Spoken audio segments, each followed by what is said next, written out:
சேரன் சோழன் நிலாவுக்காக தப்பு பண்ணினதுனால மன்னிச்சு ஏற்றுக்கிட்டாரு. அதே மாதிரி சீக்கிரமாக பல்லவனையும் ஏற்றுக்கணும்னு சொல்லி பாண்டி ரெக்வஸ்ட் பண்ணது பாண்டியோட நல்ல குணத்தை காட்டுது. பாண்டி பார்க்கறக்காக வானதி கிளம்பி வர்றாங்க.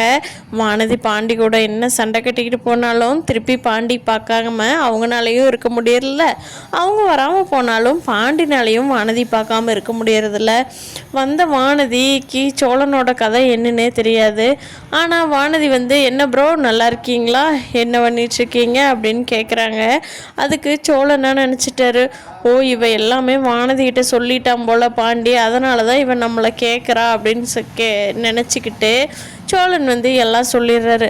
ஆமாம், நான் பணத்தை திருடிட்டேன், அதை போலீஸ் ஸ்டேஷனுக்கு போயிட்டேன், நிலா தான் என்னை கூட்டிகிட்டு வந்தா, இப்போ என்னங்கிற போ, நீ பாண்டியோட தான் பேச வந்த, என்னோட கதையை எது கேட்டுட்ருக்குற, நீ இப்போ நான் வேலைக்கு போகிற அப்படின்னு சொல்லிட்டு சோழன் கிளம்பி போகிறாரு.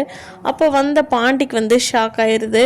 டேய் டேய் டேய் என்னடா சொல்லிகிட்ருக்கேன்ட்டு பாண்டி வேகமாக வர்றாரு.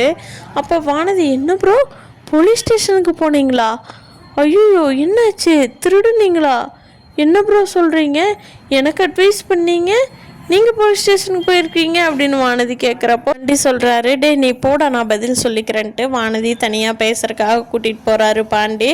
அப்போது பாண்டி சொல்கிறாரு, இந்த மாதிரியெல்லாம் நடந்துருச்சு வானதி, அதனால தான் அவனே ஒரு மன கஷ்டத்தில் இருக்கிறான், நீ அவனை கிண்டல் அடிச்சிட்ருக்கிறிய அப்படிங்கிறாங்க. என்னடா சொல்கிற பாண்டி, உங்கள் வீடு நல்ல குடும்பம்னு சொல்லித்தானே என்ன பொண்ணு கொடுக்குறாங்க, நீ என்னடா போலீஸ் ஸ்டேஷன் போனாங்கிற, திருடுங்கிற, அசால்ட்டாக சொல்கிற, என்னடா பண்ணி வச்சிட்ருக்குறீங்க அப்படிங்கிறாங்க வானதி. ஒன்றும் தெரியாத மாதிரி கேட்காத, உங்கள் அண்ணன் நல்லா சண்டை போட்டு போலீஸ் ஸ்டேஷன் போனதே இல்லை, சும்மா பயங்கரமாக தான் சீன் போடாத அப்படின்னு சொல்லி பாண்டி வானதி சொல்லவும் வானதி அமைதியிட்டாங்க. சரி விடுறா, நீ என்ன பண்ணிகிட்ருக்க, எனக்கு ஃபோனே பண்ணுற பாண்டிங்கிறியாடா, அதனால தான் உன்னை பார்க்கலான்னு வந்தேங்கிறாங்க. அதுக்கு பாண்டி, வீட்லேயே இவ்வளோ பிரச்சனை, நான் எப்படி வானதி உன்னை கூப்பிட முடியும் அப்படிங்க.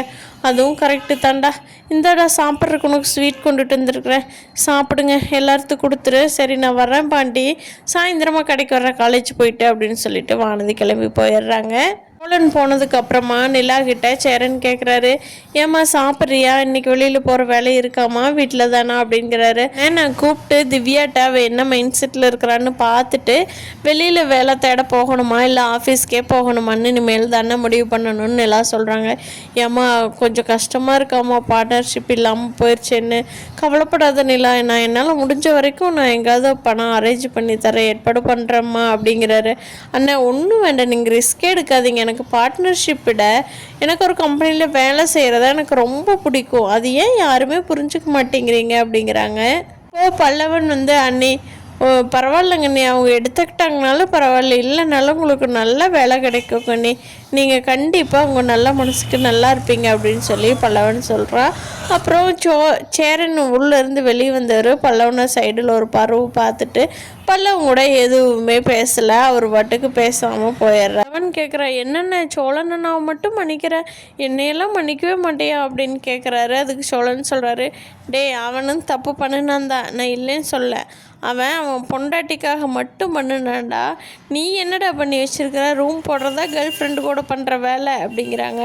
அண்ணன் திருப்பி நான் எத்தனை டைம்னா கேட்கட்டும், ஒரு தடவை மன்னிச்சிட்டேன்னு சொல்லுனே, நான் எவ்வளோ நிம்மதியாக இருப்பேன் தெரியுமா இந்த கூட்டுக்குள்ளே அப்படின்னு சொல்லி பல்லவன் சேரன்கிட்ட மன்னிச்சர சொல்லி கெஞ்சுறாரு.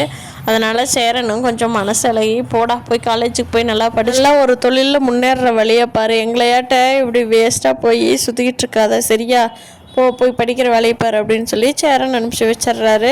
இப்போ தான் கிளம்பி காலேஜுக்கு போகிறான். அங்கே போகிற வழியில் அந்த பொண்ணு வருதான்னு சுற்றி பார்த்துட்ருக்குறான். அந்த பொண்ணு எங்கேயுமே வரல, ஃபோன் நம்பர்லாம் இருக்கா, ஆனால் இவன் எதுக்குமே கூப்பிடாம தான் இருக்கிறான். அவன் அமைதியாக இருந்தாலும் அவனோட ஃப்ரெண்ட்ஸ் எல்லாம் ஓட்டிக்கிட்டு இருக்காங்க, காயத்ரி பல்லவா அப்படின்னு ஓட்டிக்கிட்டு இருக்கிறாங்க. ஆனால் அவங்ககிட்ட எல்லாம் தப்பிச்சு போகணும்னு தான் பல்லவன் நினைக்கிறான். இனி அடுத்தடுத்த எபிசோடில் இன்னொருத்தனை செம்ம இன்ட்ரெஸ்டிங்காக போக போகுது, அதுக்காக வெயிட் பண்ணுங்கள். தேங்க்யூ.